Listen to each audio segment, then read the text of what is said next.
1970 और 80 के दशक में हिंदी सिनेमा में मल्टी स्टार फिल्मों का एक दौर हुआ करता था। अमर अकबर, एंथनी जैसे फिल्मों में 3 बड़े सितारों को एक ही फिल्म मिलाकर सुपरहिट बनाने का फॉर्मूला आज भी याद किया जाता है। लेकिन इस तरह की फिल्मों में जहां सभी सितारे मिलकर काम किया करते थे, वहां भीड़ बंधे रखने वाले दृश्यों का श्रेय किसी एक सितारे को देना मुश्किल था। बावजूद इसके दर्शक जानते थे कि इस फिल्म में अमिताभ बच्चन को सबसे अधिक प्रभावी सीन मिले हैं।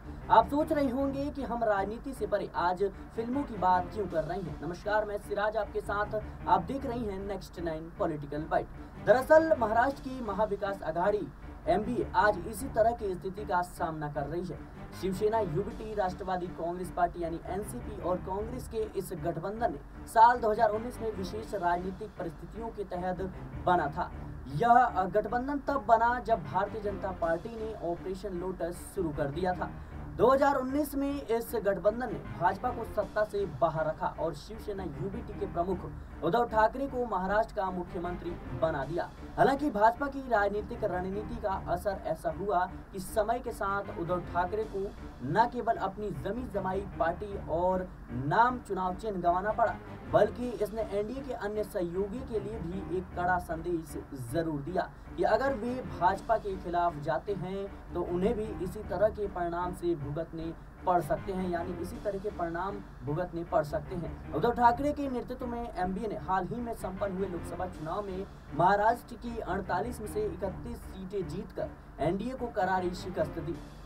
यह जीत एमबीए के लिए बड़ी सफलता थी और इससे उद्धव ठाकरे का आत्मविश्वास और भी ज्यादा मजबूत हुआ। अब उद्धव ठाकरे की नजरें राज्य की विधानसभा चुनाव पर है, जहां वे एक बार फिर मुख्यमंत्री पद की दावेदारी ठोकना चाहते हैं। लेकिन एमबीए के भीतर की स्थिति अब पहले जैसी बिल्कुल भी नहीं है। लोकसभा चुनाव के दौरान शिवसेना, यूबीटी और कांग्रेस के बीच कई बार सीट बंटवारे को लेकर विवाद उभरता दिखा, लेकिन ठाकरे और गांधी परिवार के बीच समीकरण बरकरार रहा। शिवसेना यूबीटी की ओर से मुखपत्र सामना ने राहुल गांधी को भारत गठबंधन का चेहरा बनाने की वकालत की, यानी इंडिया गठबंधन का चेहरा बनाने की वकालत की, जबकि कुछ अन्य सहयोगी दल राहुल गांधी के नाम पर संकोच कर रहे थे। इस बीच लोकसभा चुनाव के बाद एमबीए के भीतर समीकरण तेजी से बदल रहे हैं। सार्वजनिक सीटों पर चुनाव लड़ने के बावजूद शिवसेना यूबीटी की स्थिति अब कमजोर मानी जा रही है। कांग्रेस ने 17 में से 13 सीटें जीती, जबकि शिवसेना यूबीटी ने 21 में से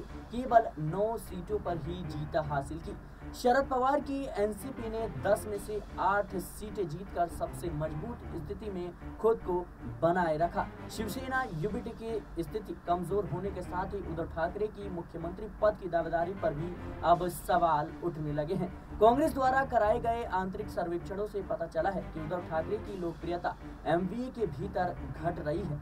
इसी बीच उद्धव ठाकरे ने दिल्ली में कांग्रेस नेतृत्व से मुलाकात की और मुख्यमंत्री पद के फॉर्मूले में बदलाव की मांग कर डाली। उनका तर्क है कि सबसे अधिक सीटें पाने वाली पार्टी को मुख्यमंत्री पद देने का परंपरागत फॉर्मूला गठबंधन को कमजोर करता है।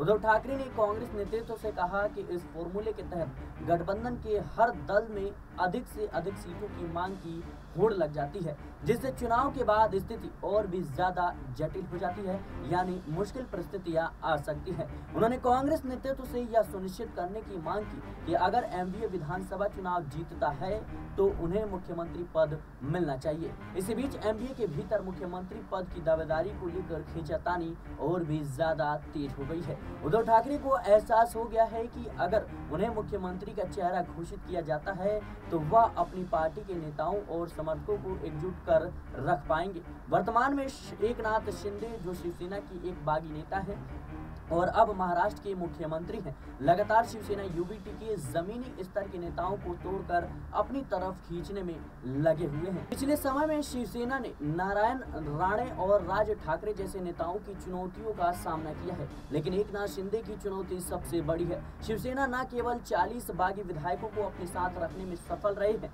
बल्कि उन्होंने और भी नेताओं को उद्धव ठाकरे से अपने पक्ष में लाने का फैसला कर लिया है। उन्होंने 7 लोकसभा सीटों पर भी जीत हासिल कर ली है, जो उद्धव ठाकरे की तुलना में केवल 2 सीटें ही कम है। एमवीए के भीतर उद्धव ठाकरे की दावेदारी को लेकर मतभेद उभर रहे हैं। अगर उन्हें अभी मुख्यमंत्री का चेहरा घोषित किया जाता है तो भाजपा की ओर से जोरदार जवाबी हमला होगा, खासकर हिंदुत्व के मुद्दे पर। यह स्थिति कांग्रेस और शरद पवार के सेकुलर वोट बैंक के लिए मुश्किलें खड़ी कर सकती है। लोकसभा चुनाव में एमवीए की सफलता के बावजूद विधानसभा चुनाव में स्थानीय मुद्दों और सीटों की लड़ाई पर जोर होगा। ऐसे में एमवीए के भीतर मुख्यमंत्री पद को लेकर खींचातान और भी जटिल हो सकती है। चुनाव आयोग ने महाराष्ट्र विधानसभा चुनाव की तारीखों को 15 से 20 दिन आगे बढ़ा दिया है, जिससे यह स्पष्ट हो गया है कि एमवीए के भीतर मुख्यमंत्री पद के चेहरे को लेकर फैसला सीट बंटवारे के अंतिम दौर में ही लिया जाएगा।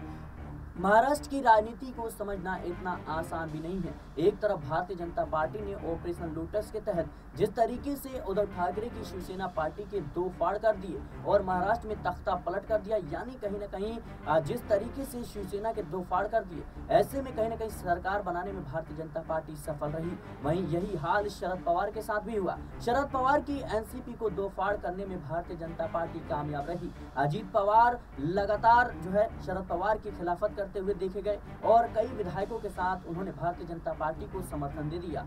स्थिति ऐसी हुई कि शरद पवार से उनकी पार्टी का नाम और चुनाव चिन्ह भी छिन गया और ऐसे में जो हाल उद्धव ठाकरे के साथ हुआ वैसा ही हाल कहीं न कहीं शरद पवार का भी हुआ। ऐसे में देखा जाए तो लोकसभा चुनाव के बाद से ही कांग्रेस का आत्मविश्वास और भी ज्यादा बढ़ गया है, क्योंकि कांग्रेस ने जिस तरीके से लोकसभा चुनाव में प्रदर्शन किया है, उम्मीद है कि कांग्रेस की लोकप्रियता और भी ज्यादा बढ़ती हुई नजर आएगी। कांग्रेस का वोट बैंक और भी ज्यादा बढ़ता हुआ नजर आएगा। लेकिन विधानसभा चुनाव से पहले जिस तरीके से महाराष्ट्र में सियासी उठाफटक लगातार जारी है, ऐसे में उद्धव ठाकरे लगातार खींचातान की स्थिति पैदा कर रही हैं। उनका मानना है कि सीएम चेहरा चुनाव से पहले ही घोषित किया जाए, जिससे जो तमाम सहयोगी पार्टियां हैं उनमें उथल-पुथल की स्थिति पैदा ना हो। उनका मानना है कि अगर सीएम चेहरा सबसे ज्यादा सीटें जीतने वाली पार्टी के आधार पर किया जाएगा तो इससे जो तमाम जो छोटे दल हैं वो ज्यादा से ज्यादा सीट मांगने की कोशिश करेंगे और ऐसे में जो गठबंधन है वो टूट भी सकता है, यानी स्थिति काफी ज्यादा नाजुक हो रही है। देखा जाए तो महाराष्ट्र की राजनीति में लगातार उद्धव ठाकरे अपनी दावेदारी पेश कर रहे हैं मुख्यमंत्री चेहरे को लेकर के। उद्धव ठाकरे चाहते हैं कि आने वाले समय में कांग्रेस और तमाम सहयोगी दल उन्हें ही मुख्यमंत्री के तौर पर आगे कर चुनाव लड़े, लेकिन कांग्रेस पार्टी जिस तरीके से लोकसभा चुनाव में प्रदर्शन कर पाई है, ऐसे में उनका मानना है कि जिसको जितनी सीटें मिलेगी उसी हिसाब से मुख्यमंत्री पद की दावेदारी पर फैसला लिया जाएगा। बहरहाल देखा जाए तो शरद पवार भी लगातार महाराष्ट्र की राजनीति में अपने खोए हुए सियासी रसूख को पाने की जद्दोजहद कर रही हैं। शरद पवार महाराष्ट्र में एक अलग रुतबा रखते हैं और जाहिर सी बात है उनका वोट बैंक भी काफी ज्यादा अच्छा है। देखना होगा आने वाले समय में क्या अजीत पवार जिस तरीके से विधायकों को तोड़कर अलग पार्टी बनाने में सफल रही हैं, क्या अब वो वोट बैंक शरद पवार को हासिल हो पाएगा, ये बड़ा सवाल है। बहरहाल इस रिपोर्ट में इतना ही। देश और दुनिया की तमाम खबरों के लिए बने रहे नेक्स्ट 9 पॉलिटिकल बाइट के साथ।